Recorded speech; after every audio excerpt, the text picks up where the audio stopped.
petit 3,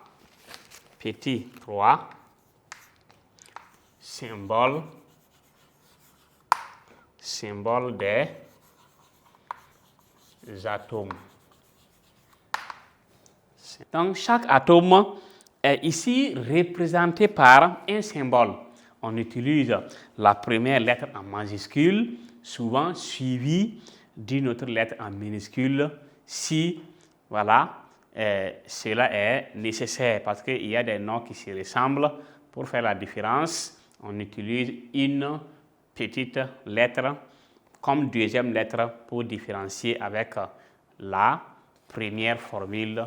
Donc, on va prendre ça et avec quelques exemples. Donc, chaque type d'atome,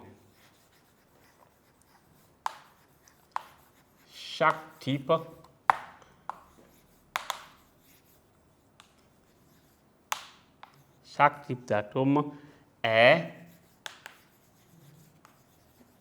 représenté, oui, par un symbole. Donc ici, on vous rappelle que ici, ce sont des formules qu'il faut connaître. Donc ici, en troisième, ça va revenir. C'est qu'il faut nécessairement bosser la partie. Il faut connaître les formules par cœur. Parce que s'il y a un devoir, on ne peut pas, si on ne connaît pas ces formules, ça veut dire qu'on est bloqué.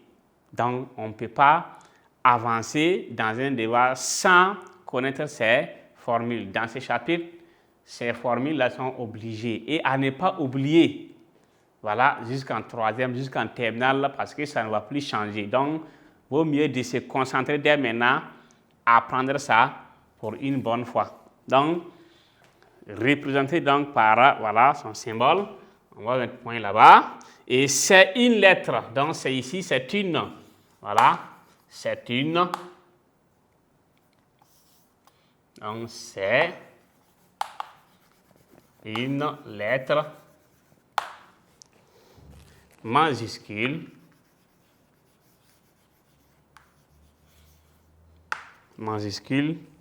Quelquefois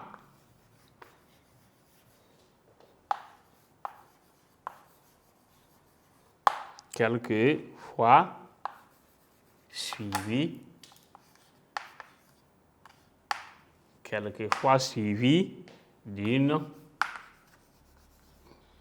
lettre minuscule. Donc, exemple.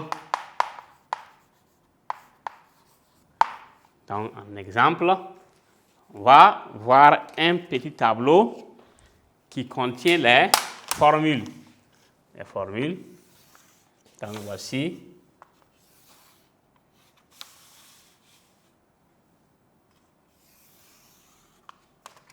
Donc, on a ici ce qu'on appelle hydrogène. Hydrogène, comme ça on écrit hydrogène à quelle formule? Vous voyez que ça commence par H. Donc, on a dit que c'est une lettre majuscule. Donc, hydrogène, on va avoir quoi? Grand H, comme hydrogène. Donc, après, on a oxygène. Donc, oxygène, ça commence par quoi? Par O. Donc, sa formule, c'est grand O. Donc, on continue. On a le soufre. Le soufre,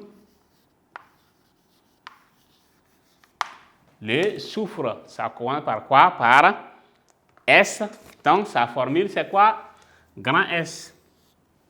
Comme symbole. Après, on a le fer. Le fer, ça commence par quoi? Par F. Donc, vous voyez qu'on a dit que c'est une lettre majuscule quelquefois suivie d'une lettre minuscule. Quelquefois. Donc, ici, le fer est il y a une autre formule qui commence par F. Donc, si on laisse F comme ça, il y aura deux noms qui vont se ressembler. Donc, qu'est-ce qu'on fait? On part voir le fer. Qu'est-ce qu'on peut ajouter? C'est quelle lettre qui vient après F? C'est E. Donc, on met E en minuscule. Donc, le fer, son symbole, c'est FE. Donc, on va voir maintenant le carbone. Le carbone.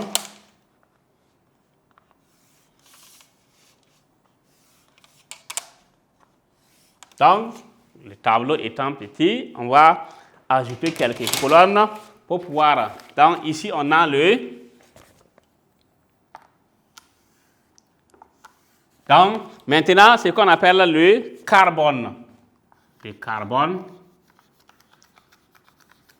Donc, je vous rappelle simplement que c'est ce qu'on appelle le carbone. Là, si vous prenez les charbons de bois qu'on connaît, si vous prenez un morceau de charbon, ça représente valablement ce qu'on appelle donc le carbone. Donc, le carbone, sa formule, c'est quoi? C'est C. Puisque ça commence par un C, le carbone. Maintenant, on va faire les liens. Vous allez voir pourquoi souvent on ajoute donc une deuxième lettre. Il faut voir le cas du cuivre. Le cuivre. Ah, très bien. Le carbone commence par C. Le cuivre commence par C. Donc, vous voyez, si on laisse C, c'est confondu. Donc, qu'est-ce qu'on fait? Et ici, C, si on vient ajouter un A au niveau du carbone, ça tombe sur un autre nom encore. Donc, ce qu'on peut faire, c'est quoi? C'est venir au niveau du cuivre là, ajouter le U.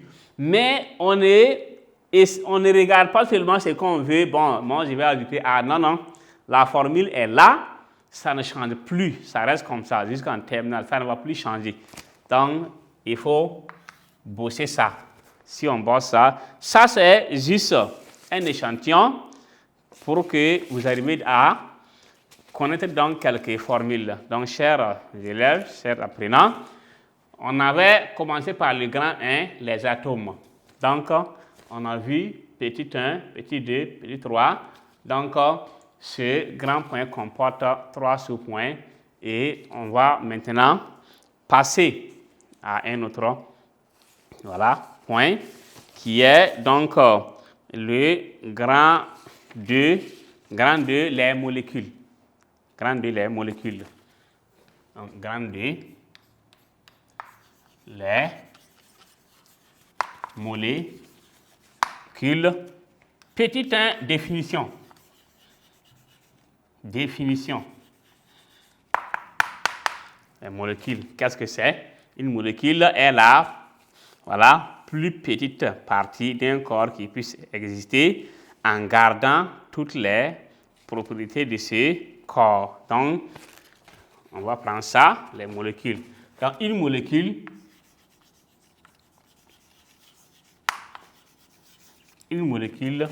est la plus petite partie d'un corps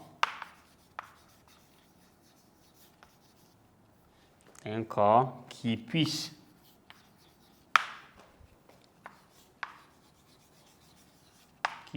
exister en gardant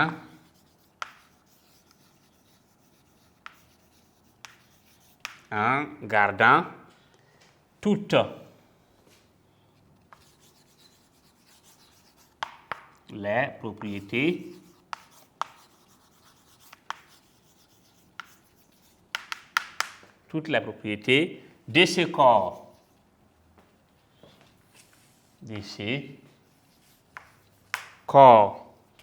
Donc, voilà, donc les molécules, voilà, c'est la plus petite partie donc, d'un corps qui puisse exister en gardant toutes les propriétés de ce corps. Donc, maintenant, on va voir ce qu'on appelle la taille. La taille, par définition, donc, on a encore, la molécule encore là, on peut définir ça comme C'est ça, un ensemble donc d'atomes. Quand on met les atomes ensemble, ça forme, on essaie de juxtaposer donc les atomes, on trouve encore une molécule. Donc, on peut encore prendre ça comme une autre définition. Donc, c'est un ensemble donc d'atomes. Donc, mais quand on met des molécules ensemble, on ne peut pas avoir un atome. Ce sont les atomes qu'on met ensemble et ça devient une molécule. Donc, au niveau des molécules, si on les met ensemble, on peut parler maintenant des corps simples ou encore corps composés.